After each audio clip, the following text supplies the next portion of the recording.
ஏங்க எனக்கு ஒரு 25,000 பணம் வேணும், படார்னு கொடுக்க பார்க்கலாம். 25,000மா? எதுக்கு ஐசு? அதே நான் இப்பதான் 36 வயதினிலே படம் பார்த்தேன். நான் ஜோதிகாவட்டு மாடி தோட்டம் போட்டு சாதிக்கு போறேன். எது மாடி தோட்டம் போட போறியா? ஏண்டி நம்ம இருக்கிறத கூரை வீடு, இதுல எப்படி மாடி தோட்டம் போடுவ? அதெல்லாம் கூரை மேல மண்ணை கொட்டி செடி வச்சுக்குவேன். இப்ப காசு தருவீங்களா மாட்டீங்களா? எனக்கு இப்ப அந்த படம் பார்த்ததுல இருந்து ஏதோ ஒன்று கொண்டோன்னு ஒரே வெறியா இருக்குது. ஐசு எனக்கு அப்படித்தான். வாரணமாயிரம் படம் பார்க்கும்போது ஜிம்முக்கு போவோன்னு வெறியாயிருச்சு. வேட்டையாடி விளையாடு படம் வந்துச்சுல, அதை பார்க்கும்போது போலீஸ் ஆகும்னு வெறியாயிருச்சு. இதெல்லாம் கூட பரவாயில்ல. சூரிய வம்சம் படம் பார்க்கும்போது ஒரே பாட்டில் ஓனர் ஆகும்னு வெறியாயிருச்சு.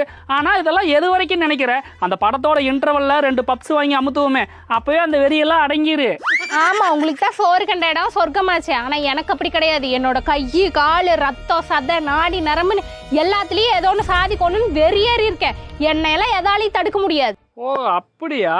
சரி, மத்தியானத்துக்கு மட்டன் பிரியாணி செஞ்சுக்கலாமா? நீங்க போய் மட்டன் எடுத்துட்டு வாங்க, நான் அதுக்குள்ள போய் வெங்காயம்